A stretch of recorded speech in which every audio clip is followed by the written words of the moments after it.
Et en fait, vous faites ça tous les matins ou c'est... Ah, tous les matins, ça. Tous les matins, vous faites ce même Rituel. rituel. Ah oui, ça. Moi, je suis tout seul parce que il s'en va, mais il fait pareil chez lui. Hein.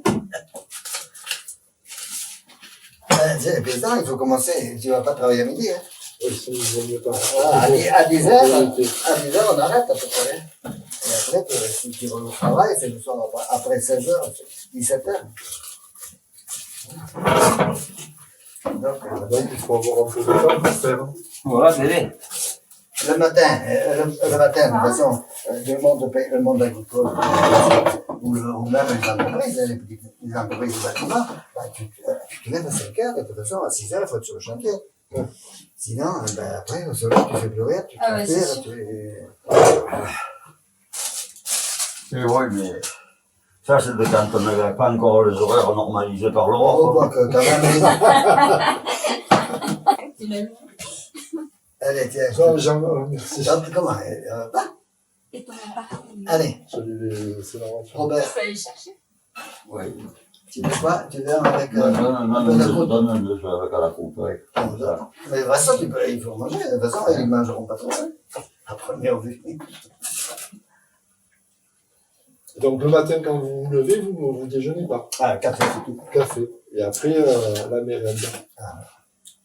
Et dans les temps anciens, on faisait encore, après, à 4 heures, 5 heures, l'après-midi, on faisait le casse-croûte. Nous, on n'appelle pas ça le mérène. Le matin, c'est le casse-croûte.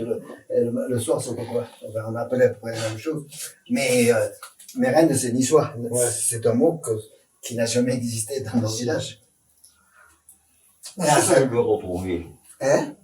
Il y avait le goustaron. Le soir, c'était le goustaron. La mérende. Je l'ai retrouvé quelque part. Mais à niçois, c'est courant, hein, c'est partout. Oui, mais en dehors des Lissas. Ah, c'est possible. Tu veux du rouge ou du rosé? Un peu de rouge. Je ne me rappelle pas si c'est en italien ou... Ah, ben, en italien, c'est possible. Hein. Je sais pas, tu vois. Mais nous, ici, le goustaron, le soir, c'était le goustaron parce que on faisait le casse-croûte de nouveau vers 4-5 heures pour tenir jusqu'à 9 heures du soir. Après, sinon, c'était la sieste et les bricolages, affûter nos outils, réparer. Toi, tu veux un peu de rouge ou un peu de rosé? Ah, donne-le un peu rouge. Merci, merci.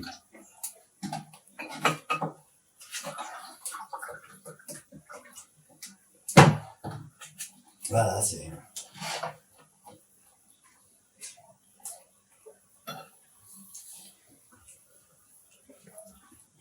Et puis, ah, les punaises, encore, c'est plein de punaises.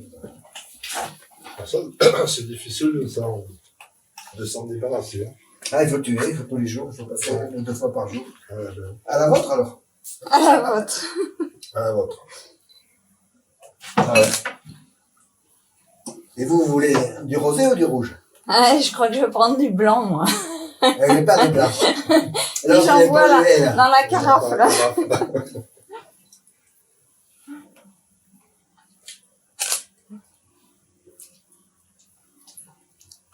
Par contre, j'ai récupéré cette race de tomates. Là. Ouais, c'est les nouveaux cœurs de bœuf, c'est plus...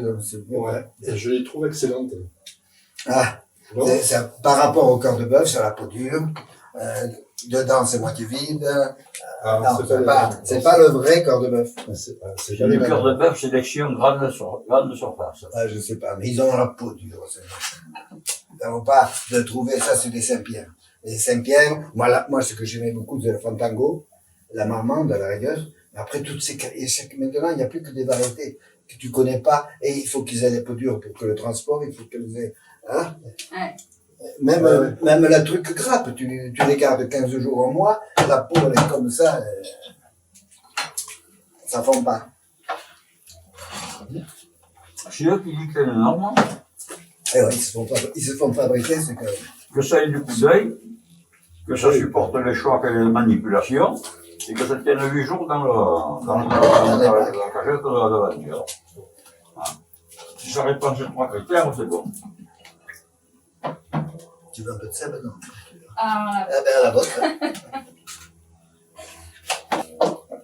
Et on se posait la question, mais je pense que tu es le mieux placé pour lui répondre. le choix de ce mélange écomusée dans culture populaire et des sculptures d'artistes, ça vient de quoi? Ben, les sculptures, après, c'est des adhérents, c'est des amis.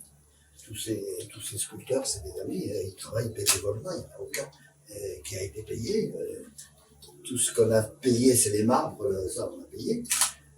Mais après, et là, je pense que les paysans, tu en avais tout plein, qui cutaient une pierre, qui mettaient ici, la sculpture, c'était avec un couteau, ils faisaient, ou une massette, ils faisaient des choses. Donc ça rentre. Mais nous, l'écomusée, le but de l'écomusée, c'est pas ce qui se fait aujourd'hui. C'est le développement économique. Tous les écomusées sont des structures de développement économique.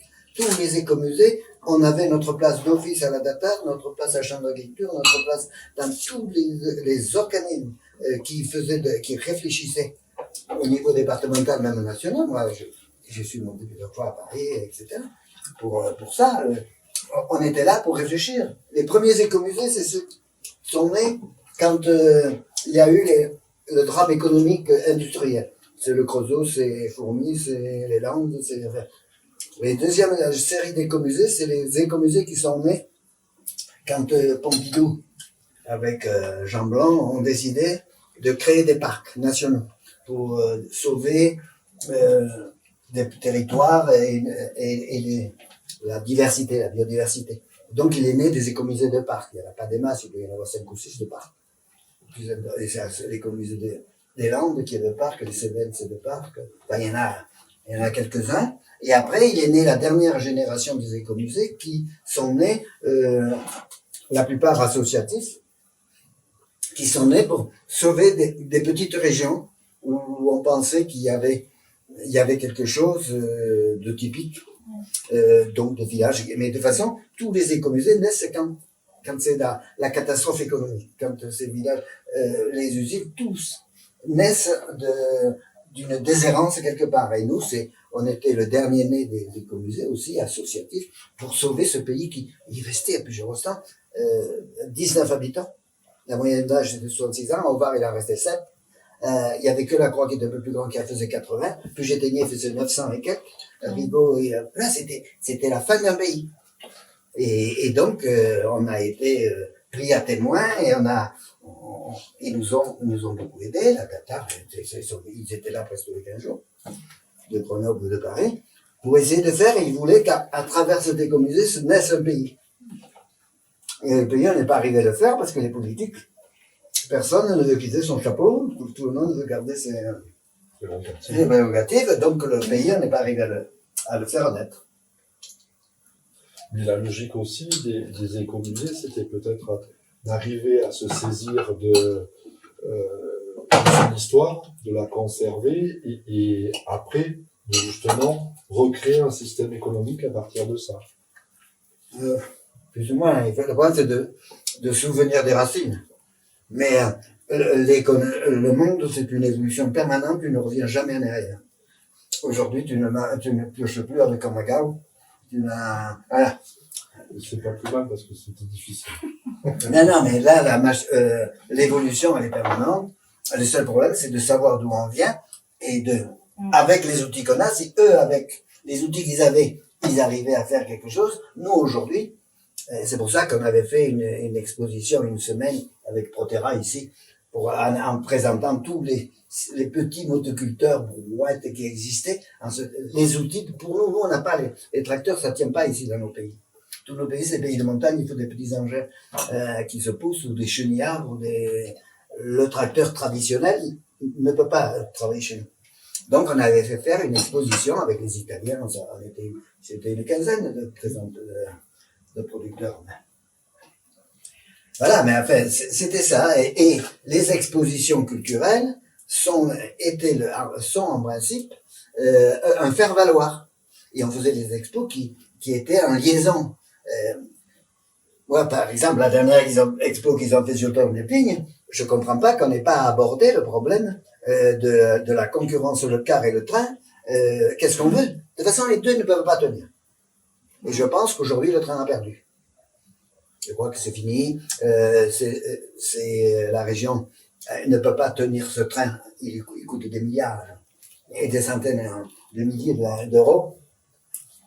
Et les prix sont encore trop élevés puisque les autres c'est à 2 euros ou 1,50 € et le train il est à 10 euros. Donc la bagarre elle est finie. Il ne sert pas à grand monde, il n'y en a pas assez de trucs pour aller travailler et un peu le tourisme. Et alors à ce moment-là c'est une autre vision et encore c'est pas sûr que le tourisme permette de sacrifier la nationale. Parce qu'aujourd'hui on n'élargit pas la route parce qu'on a besoin de l'emprise du train pour une partie.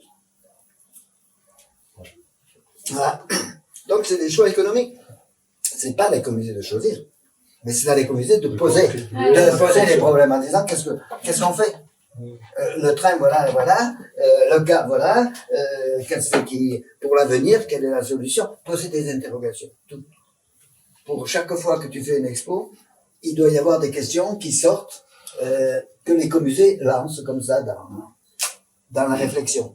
Aux élus en particulier, mais les élus, ils s'en foutent.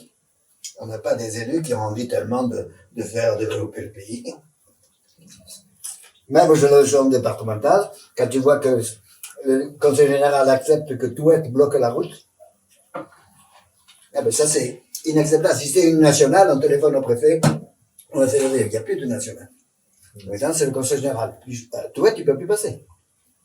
Et c'est pour ça qu'avec un certain nombre de gars à Note, entre Vaud, Saint-André, on dit, mais à Touette, on s'arrête plus, on boit plus, on court, rien. Il faut que les commerçants réagissent en disant non. Que la population se révolte, parce que nous, on est sacrifiés, côté. Moi, je suis sacrifié, je vais partir ailleurs et j'ai pas besoin de camion pour passer. Non, mais tu vois, tu peux pas accepter qu'un maire décide, comme ça, pour faire plaisir à sa population. C'est une interrogation de l'écomusée, c'est tout ça. Donc l'écomusée doit largement contribuer à la réflexion. Ah oui, non, mais c'est pour ça qu'on avait 2 sièges d'office. D'office dans à peu près toutes les structures. Et aujourd'hui, on fait plus cette réflexion. C'est dommage. On fait de la culture maintenant, ils font de la recherche sur les forces. Le passé, ça sert à rien. Si tu n'es, ça ne sert que si tu veux faire autre chose. Alors, tu cherches les racines mais t'en as pas besoin de savoir le fort d'entre vous qui est mort, qui a été un héros. Il y a une phrase de Mitterrand que j'aimais particulièrement, c'était le fleuve ne va à la mer que parce qu'il est fidèle à sa source. Et je pense que c'est un peu ça aussi, le rôle de l'écomusée, Voilà, c'est de se rappeler des sources. Toi, la source, Tu me fais manger du coup. de la source. Comme ça, j'enlève cette phrase qui me gêne. Voilà. Et puis, vous servez, il y a du saucisson, il y a du papier. Il y a des couteaux, c'est le principe, c'est génial. On partage une tomate. Robert? C'est bon. Robert, tu prends la moitié? On va en manger la moitié. Ouais. Faut pas se laisser aller.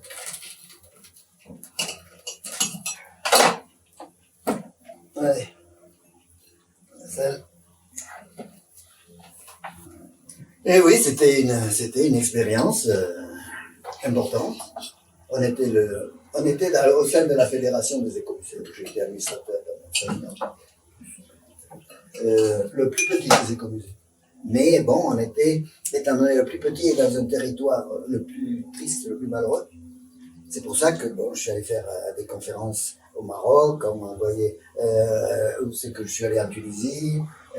Les Chinois sont venus 2 fois, les Japonais sont venus pour essayer de voir comment eux, dans leur pays à difficulté, où tout le monde part de la source et s'en marier, et tous les pays, même les plus sous-développés, les capitales deviennent des monstres, et les pays se désertifient en disant peut-être que vous avez une solution. Le Maroc, c'était pour le moyen Atlas, ils voulaient monter plusieurs écomusées. Et la Tunisie, c'était dans quel... Mais aussi, c'est pour le subsaharien, enfin, tu vois, là, les petits villages, les gens abandonnent parce que c'est trop dur. Il faut trouver des activités, que ces gens soient mis en valeur et les aider au maximum. Faire des investissements dans ces coins. Philippe, Il reste un bout de tomate, un peu de vin, un peu... Comment non? Voilà. Bonjour. Ouais. Bonjour. C'est Philippe. Salut, va te chercher un verre si tu Prends-toi veux, une chaise. si tu veux t'inquiéter. Non, il faut que j'installe des choses quand même. Après, sors-moi tout ce que tu as acheté pour l'ail, J'ai tout. l'huile, Ah, tout si ça je qu'il veux. faut que après je vais m'installer là-haut pour travailler tranquille. Bah, c'est gentil à toi de... Ben ouais, tu La vas sauce. me le dire, tu vas me le dire avant. Ah, mais c'est tellement traditionnel. Ouais, le problème, c'est que la tradition fait que chaque année, j'ai un an de plus. Et que, bon, après, ça peut arriver. Sinon, il faut que J'ai tu... quand même emmerdant cette tradition. Ouais, non, mais. Donc, les jeunes prennent le pouvoir, hein. C'est ce Ah, qu'on ouais. on dit toujours, même en politique. Et les politiques, c'est les vieux qui veulent pas. Alors, je vais te montrer tout ce que j'ai amené. J'ai ramassé la menthe fraîche ce matin, comme ça, elle est Non, après, c'est l'ail, Ouais, ouais, mais j'ai tout. l'huile, la crème, J'ai tout, j'ai tout. Oui, tu as parlé tout à l'heure de carte à la menthe. Ouais. C'est traditionnel. traditionnel. Dans nos pays de montagne, c'est des pays de paysans, les femmes s'évertuaient à toujours trouver des trucs originaux et qui enlèvent la soif. Parce que les hommes, ils font, l'été, tu fais entre 12 et 14 heures de travail, l'été, pour un paysan. À l'époque, les gens étaient paysans. Donc, il fallait, tu faisais les 5 repas, mais aussi, il fallait trouver des choses. Donc, pourquoi on faisait la soupe aux pistes? Parce qu'une soupe, ça nourrit tout, et ça désaltère. La piste avec toujours pas d'ail, pour, voilà. Tu fais la sauce pour les pâtes à la menthe, tu le fais au basilic, tu fais sauce à l'ail aussi, pour que les gens, les hommes mangent un peu. Parce que le drame, sinon, tu bois, et tu finis pas la saison. Et là, c'était les femmes, il fallait toujours qu'elles trouvent des idées, et les pâtes à la menthe, ça passe toujours. Moi, j'avais jamais entendu Non, parler. moi non plus, ouais. Et avec une moyenne, on te l'a disposé. Ah oui, il n'y avait pas la crème, on n'avait pas. Mais non, on mettait de la menthe, on mettait de l'ail. Les pâtes, tu les fais au basilic aussi. Mais ça, c'est, voilà, ça c'est connu mondialement. Mais, Oui, c'est connu mondialement, parce qu'à l'époque du tourisme. Voilà. Parce qu'avant, on en faisait Mais pas. à la menthe, on pensait qu'on laissait ça aux Anglais. Hein.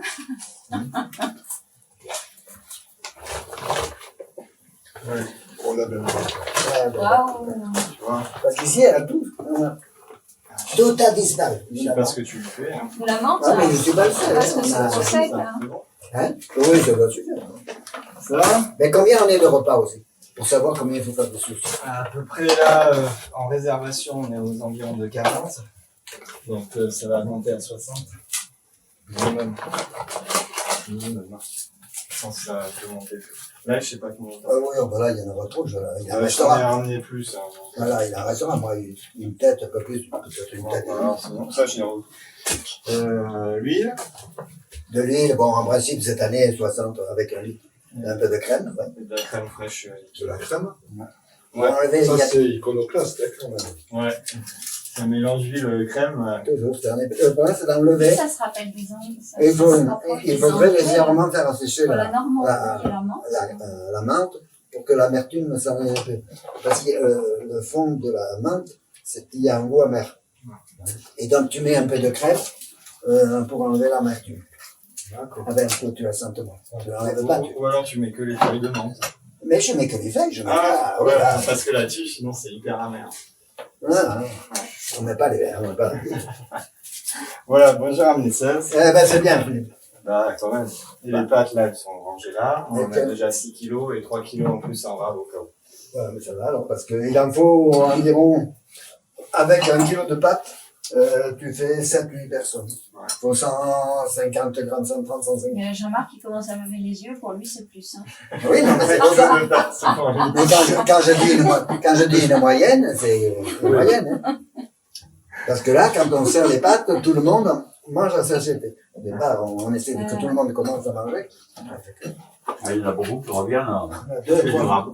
Ah oui. Mais là, c'est une année, on en a passé, je crois, 12 kilos. Alors, le problème, c'est de faire vite cuire. Alors, on prend les cuisines, les barillades numéro 1. Voilà. Donc, à passer de 3-4 minutes, c'est bon. Voilà. Donc ça, j'ai... Ah oui, c'est... Ah, la campagne, il faut tout faire. Il n'y a pas des employés qui font ça ou ça. Ou ça. Alors, vous ne voulez pas manger, hein? Moi, j'ai mangé la pizza. Une tomate, vous la partagez. Si. Marc, il mange pas. Je les ai cueillis ce matin, ils ont un peu de maturité. On mange un bout avec moi chez moi? Non, mais vas-y. Bah non, mais je veux pas manger une entière. Et pour manger la tomate, il faut un bout de saucisson. Hein, parce que...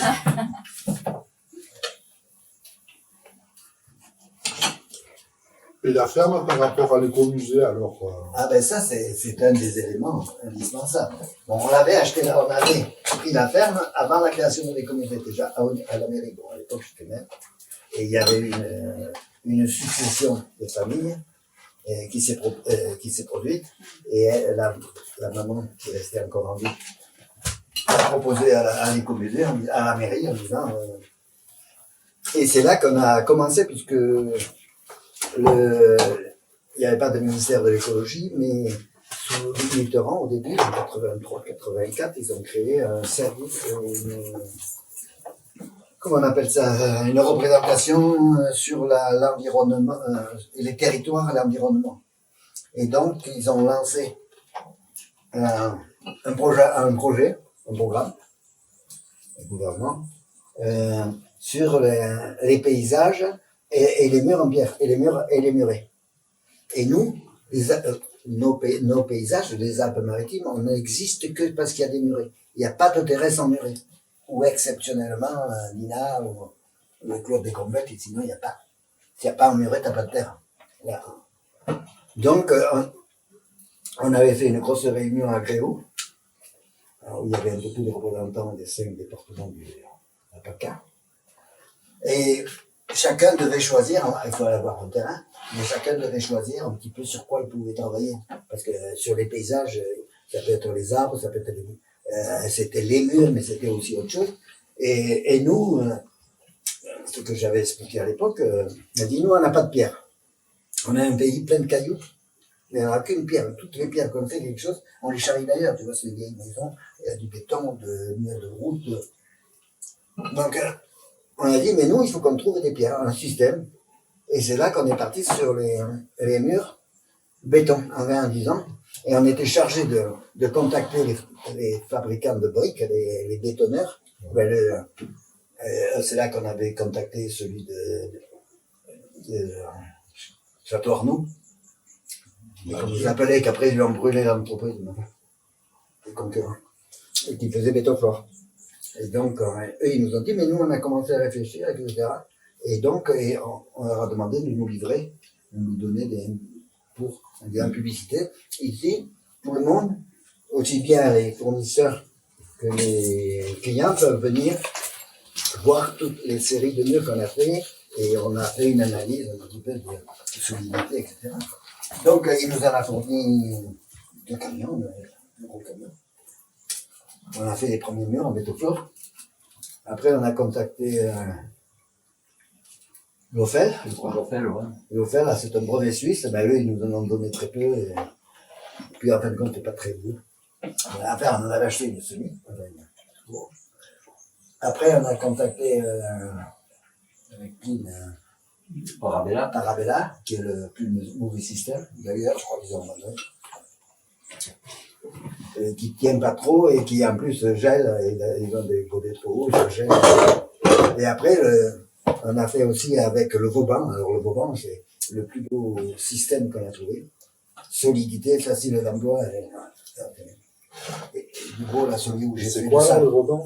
c'est des trucs en béton, mais plein, pas d'alvéoles. Parce que les alvéoles, ce qui au départ semblait intéressant, c'est comme ça qu'on a travaillé les premiers Bétofort. On travaillait avec l'Irlande, et on pensait pouvoir, en disant, on va mettre en culture dedans. Mais mettre en culture, d'une part, il faut de l'arrosage automatique, parce que le soleil tape. Deuxièmement, tu as des mauvaises herbes, tu ne peux pas les enlever, c'est difficile. Et troisièmement, quand le truc il est fini, ben, il faut changer la terre. Qu'est-ce qui va changer la terre? Donc c'est une catastrophe. Et si tu plantes rien, toutes les mauvaises graines s'y mettent et voilà, tu t'approvisionnes pour l'année. Donc Vauban, lui, il n'a pas d'alvéole et il répond le mieux aujourd'hui, celui que je conseille le matin. Il y a Vauban ou le Romur. Ouais, Romur, mais il est moins. Je ne pense pas qu'il est aussi performant que Vauban. Parce qu'il est plus difficile, il faut déjà faire une bonne semelle. Et après, au point de vue grippé, il tient moins que le Vauban qui s'accroche et n'importe qui, il fait 20 kilos. Voilà. Je pense que le meilleur qu'on a, après au Romur, oui, ça marche, il y en a. Donc ça a été comme ça qu'on a commencé avant que le comité se crée. On a créé les comités qu'on a expérimenté. Et là, de suite, au niveau des comités, ça a été en plus d'avoir un terrain d'expérimentation pour expliquer la nature, pour expliquer les paysages, pour expliquer... Et c'est ouvert combien de temps? Et ici, c'est jamais fermé. C'est jamais fermé? Enfin, vous pouvez venir, il n'y a pas de porte. Ah ouais? Pour l'instant, il n'y a pas de porte. Les seuls voleurs qui pourraient y avoir, c'est nous. Donc, pour l'instant. Et donc on peut venir pour Passer une journée. passer une journée, Des voleurs, il y regarder en à a. son rythme. Après, bon, il y a Les des arbres. gars qui en profitent un peu, il y a des fruits. Bon, là, en Ah principe, oui. les bêtes sauvages passent avant tout le monde. Mais, ben, s'il y a quelques trucs, ils viennent se servir. Bon, moi, j'en ai pas, mais voilà. Et les arbres fruitiers, justement, ils ont été replantés. Ah, ben, c'est le travail d'ici, on en a planté. On a tout ça, c'est le verger, Ouais. avec des variétés anciennes. Vous voulez goûter le premier raisin de... Ah ben, je veux bien, ouais. Enfin, voilà, c'est tous les arbres, c'est le verger, c'est Robert, là, qui est Je me mets qui est là. agronome. Bon. L'équipe de voleurs. Ah oui, ah ben ça, les bêtes. Là, il était couvert de pêche. Et, les Loirs, ils ont tout mangé, mais ils ont laissé que d'habitude, les Loirs ne mangent que la graine à l'intérieur des noyaux. Mais comme là, les noyaux à l'intérieur, il n'y a pas encore de graines à 5 de l'eau, ils ont mangé toute la chair, ils ont tout. Ils n'en ont pas laissé un de Loirs, de seigle. Et il y a les noyaux pour terre qui traînent. Les rainettes clochards, elles sont toutes Tout attaqué. toutes percées. Et donc Et le alors, choix ça. des Ça, arbres. c'est les G. Ça, c'est le Loir. Le Ah, choix. pardon, je coupe la parole. Vas-y. Le choix des arbres que vous avez plantés, comment vous l'avez fait? C'était des variétés anciennes, vous avez fait des greffes? Tout ce qu'on a pu trouver, on a bénéficié d'un pépiniériste qui terminait. C'était un grand collectionneur de variétés. Oui. Et au moment où il fermait sa boutique, il nous en larguait pas mal de plants encore. Et donc, là, on se retrouve avec toute une série de variétés anciennes en général. Une nouvelle, il n'y en a pas. Quand je dis anciennes, c'est des variétés qui ont moins de 50 ans, quoi. Et plutôt locales, des variétés plutôt locales. Au local ou d'un peu de partout. Un peu partout. Oui. Après, tout dépend de ce qu'on appelle local, hein, parce que local, ça peut être toute la région, là, le PACA et Méditerranée, quoi. Les gens de nos pays, c'est pour ça que c'est aussi en contradiction avec l'expo qu'ils ont fait vivre en hiver. Nous, en hiver, c'est pas du tout ce qui est à l'expo. Nous, vivre en hiver, l'hiver, les hommes partaient, ils allaient piocher les vignes dans le Var, ou travailler dans les Bouches-du-Rhône, aux légumes à planter. Ici, on n'avait pas, ça c'est la haute montagne, c'est la Vésubie à la rigueur, mais ça ne touche pas du tout ici. De toute façon, les hommes, ils partaient le printemps pour faire les foins, ils partaient l'automne pour aller piocher, ou pour aller, voilà. Ils partaient tous, c'était.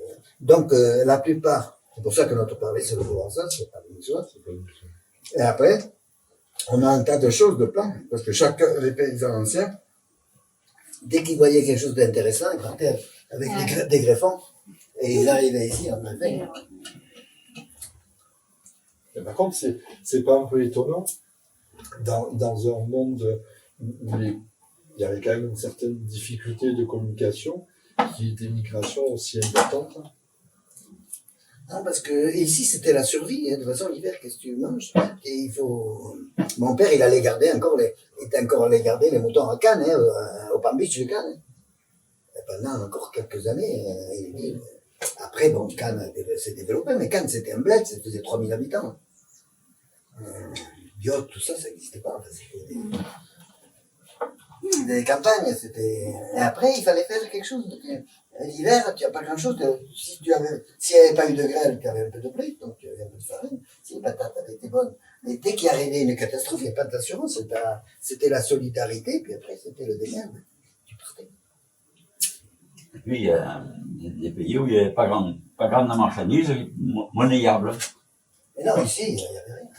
Alors, dans la monnaie, il y en a toujours fallu, ne serait-ce que pour payer un peu les impôts, un peu pour l'offre le coûtis, ou le pharmacien, et puis acheter des produits manufacturés, des étoffes, de l'outil. La monnaie, il en a toujours fallu. Donc c'est aussi Le gros problème, c'est de trouver un peu cette monnaie. D'accord. D'où la nécessité de migrer pour aller chercher ailleurs. Et puis, il y avait, dans l'été, il y avait la lavande qui était un peu une manne, Oui, ça, c'était... parce que j'étais sur place. Et puis ça rapportait, les parfumeries démarraient là-bas, il n'y avait pas aujourd'hui la lavande, par exemple, elle arrive de Pologne, elle arrive des pays de l'Est. Mais nous, avant, il n'y avait que nous, ici, c'est pas ces Alpes, qui avions, parce que le lavandin n'était pas encore créé. En plus, maintenant, ils ont le lavandin. Mais enfin, de toute façon, la plupart de l'essence de lavande vient, presque tous les parfums, viennent des pays de l'Est aujourd'hui. Parce qu'il y a encore de la main-d'œuvre. Bon marché. Un bon marché, oui, parce que... Voilà, vous avez ce pays, vous êtes de la région? Et en fait, on est à La Plaine depuis 3 ans. Et avant, on était à Péménade. Ah. Et encore avant, on était en région parisienne. Péménade. Péménade, c'est la grande ville. Ah, c'est déjà maintenant.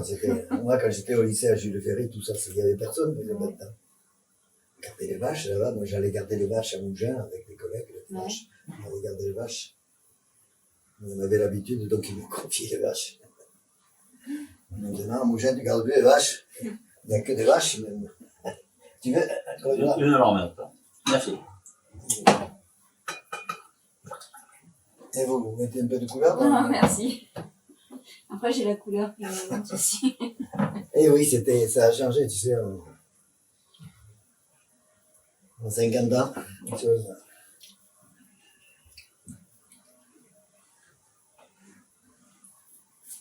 Et alors Robert, votre rencontre avec l'écomusée, elle s'est faite comment? Il y a plusieurs rostans.